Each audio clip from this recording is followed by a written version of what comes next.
Il est question de viol. J'ai eu la chance de ne pas croiser la route d'un prédateur.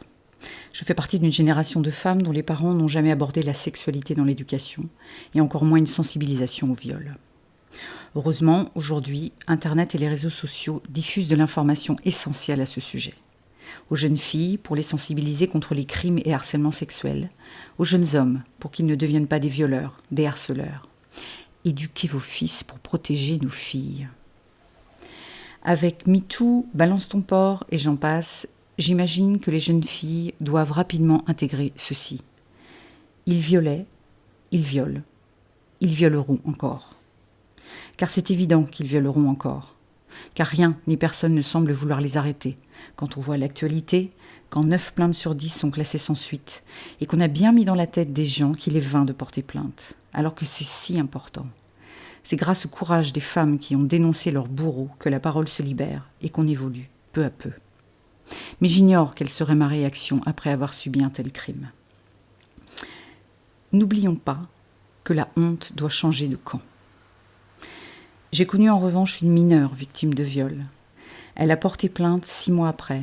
C'est elle qui a rasé les murs, qui a été déscolarisée 6 mois, qui a changé 3 fois d'établissement scolaire, qui a rompu avec les copains et les copines de sa classe et de son agresseur, qui a pris 15 kilos et a mis 2 années supplémentaires pour obtenir son bac. L'affaire était limpide, pourtant. La classe savait. Pour autant, la plainte a été classée sans suite. La double peine.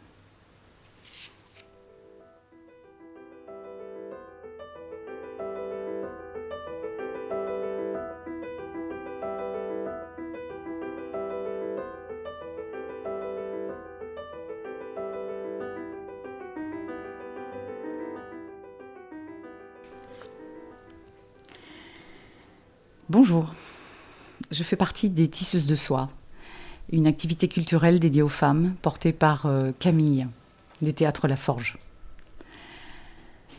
Nous avons vu la pièce de King Kong Theory et Camille nous a chargé d'exprimer ce que nous a inspiré cette pièce. Alors voici mes mots. Il est question de féminisme. En tant que femme, ce qu'écrit Virginie m'anime, bien sûr. King Kong Theory a été écrit il y a 20 ans et ces mots sont encore tristement d'actualité.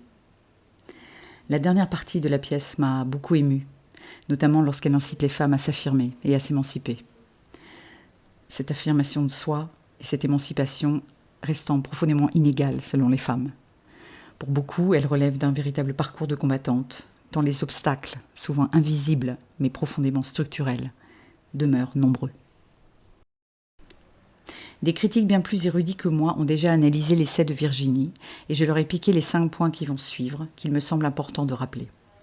Refuser les rôles imposés, reprendre possession de son corps et de sa sexualité, ne plus attendre de validation masculine, transformer la colère en force politique, accepter les différences entre femmes. Partout, de tout temps et en tout lieu, le masculin est considéré comme supérieur au féminin. Voici la conclusion implacable de Nicole Bacharan, historienne et politologue. Même dans les règles de grammaire dès l'élémentaire, le masculin l'emporte sur le féminin. À force de l'entendre, ça doit être inscrit dans nos gènes finalement, avec l'illégitimité qui va de pair. On la connaît, l'histoire des femmes qui cherchent à s'affranchir des diktats du patriarcat, et plus récemment de certains discours masculinistes. Nous sommes des sorcières, des mal baisées, des radicales, des hystériques, des putains, des folles, et j'en passe. Et ne me dites pas que tout cela appartient au passé, car on régresse. Il est donc encore question d'agression des hommes et d'émancipation des femmes, thématique universelle et intemporelle. L'une entravant l'autre, indubitablement. J'ai la sensation que ça fait des siècles que nous nous égosillons dans le vide, que revendiquer nos droits aux marqueurs sur nos poitrines ne suffit encore pas, que les violences faites aux femmes sont culturelles et que leur combat est perpétuel. If you tolerate this, your children will be next. Si vous tolérez cela, vos enfants seront les prochains. Que faites-vous donc le 8 mars 2027, messieurs ? J'ai un truc pour vous. C'est vrai que mon féminisme en a longtemps voulu aux hommes, d'être considérés comme le sexe faible, de subir ces inégalités, ces violences. Puis j'ai mûri, Et j'ai finalement compris que hommes et femmes étions victimes d'un système. Ce qui explique si bien la philosophe Olivia Gazalet dans cette émission de France Culture, King Kong Theory, le manifeste féministe que tout a changé. C'est vrai que j'ai longtemps et amèrement cru que nous obtiendrons l'équité et le respect uniquement quand les hommes porteront haut et fort les valeurs du féminisme. Puis j'ai mûri et intégré ce qu'écrit si bien Virginie Despentes. Je la cite. « La confiscation du corps des femmes se produit en même temps que la confiscation du corps des hommes. Les corps des femmes n'appartiennent aux hommes qu'en contrepartie de ce que les corps des hommes appartiennent à la production en temps de paix, dans le travail et dans l'aliénation au travail, et à l'État en temps de guerre pour former des soldats. » C'est glaçant, n'est-ce pas ? Une chose nous oppose toutefois. Les femmes ont une longueur d'avance, comme d'hab. Car nous avons entamé notre révolution il y a bien longtemps déjà pour nous affranchir de ces rôles imposés. Alors comment explique-t-on qu'aucun homme n'ait produit un texte novateur sur la masculinité en 30 ans ? Dixit Virginie Despentes. J'ai ma petite idée. Parce qu'ils ont tapis rouge dès leur naissance, vous ne croyez pas ? Un homme qui est en rétention émotionnelle continue est un homme hémiplégique, qui se coupe lui-même d'une partie de sa vérité psychique. Dixit Olivia Gazalet. Alors on n'attend plus que vous, messieurs. Faites votre révolution contre le fardeau de la masculinité. Car nous sommes tous deux en souffrance finalement, et nous peinons à nous aimer à présent. Dans King Kong Theory, il est question de prostitution. Virginie évoque ce lien qui existe fréquemment entre violences sexuelles et parcours de prostitution. J'ai très peu lu ou entendu de témoignages de femmes qui ont fait ce choix de manière délibérée et libre.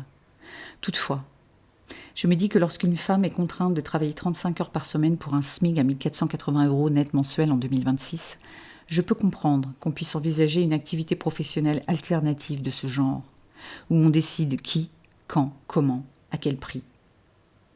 Ces 1 480 € sont une domination économique exercée en toute légalité, vous ne croyez pas ? Estampillé.gouv.fr.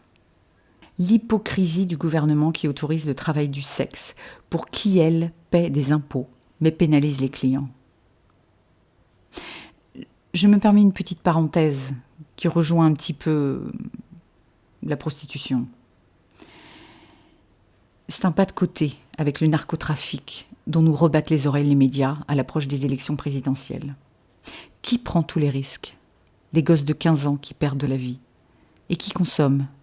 À peu près toute la France. En tout cas, je salue le courage des travailleurs et travailleuses du sexe d'assumer leur statut de prostituées dans cette société bien pensante qui les associe à la honte, la déchéance. Qui a le droit de juger ? Dois-je vous rappeler qui sont les porcs en matière de sexe dans notre société ? Ils font carrière dans le show business, ils sont membres du gouvernement et sont au-dessus des lois. Sans parler de tous les autres qui agissent dans l'ombre, dans les familles et échappent au radar. Bref, j'ai beaucoup aimé dans le spectacle ce passage sur la prostitution qui invite à faire un pas de côté pour la penser autrement. Lorsqu'elle parle d'un rôle social face à la misère affective, qui dépasse largement le spectre de la sexualité. Lorsqu'elle parle de ses clients réguliers, qui sont sympas, dans son agenda, et dit qu'elle est bien. Je me permets un parallèle avec l'accompagnement sexuel auprès des personnes en situation de handicap. L'association Yes We Fuck questionne l'accès au plaisir, au désir et aux relations sexuelles. Elle rappelle que l'Organisation mondiale de la santé reconnaît que la sexualité est un droit. Et alors, comment font deux personnes tétraplégiques pour baiser, pour faire l'amour ? Comment fait une personne polyhandicapée qui n'a connu sur sa peau depuis la naissance que la main gantée d'un ou d'une aide-soignante pour la toilette ? Ils et elles ont besoin de l'assistance d'une tierce personne pour découvrir leur intimité sexuelle. Alors comment fait un homme ou une femme lambda qui n'aurait jamais été en capacité d'avoir une relation sexuelle, affective ? Le charme, la séduction, la confiance en soi n'étant pas des acquis sociaux partagés par tous. On peut se dire qu'ils ont aussi besoin de l'assistance d'un ou d'une travailleuse du sexe, car ils sont en grande souffrance affective. Mais on est tellement coincé en France à propos de tout ce qui touche à la sexualité. C'est encore tabou, sale. Les formations d'accompagnants sexuels de l'Association pour la promotion de l'accompagnement sexuel, l'APAS, sont légales en France, mais le fait qu'elles servent d'intermédiaires est assimilé à du proxénétisme, ce qui n'est pas le cas dans d'autres pays européens, plus humanistes. On ne voit aucun inconvénient à se faire malaxer tout le corps, allongé presque nu devant un ou une inconnue dans le cadre d'un massage payant. En revanche, dès qu'on dévie sur les zones érogènes, on crie au scandale. Je ne fais pas l'apologie de la prostitution qui exploite, domine, tue. Je fais juste ce pas de côté pour interroger son rôle social, évoqué dans King Kong Theory. Ça questionne, car c'est une aide humaine. Je remercie Virginie Despentes d'œuvrer pour l'émancipation des femmes.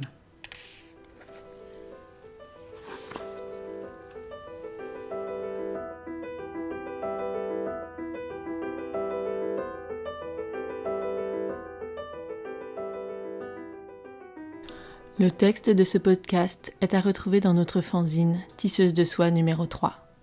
Il est disponible sur notre tout nouveau site laforgetheatre.com dans l'onglet Action culturelle, Tisseuse de soie. À bientôt pour un nouveau podcast.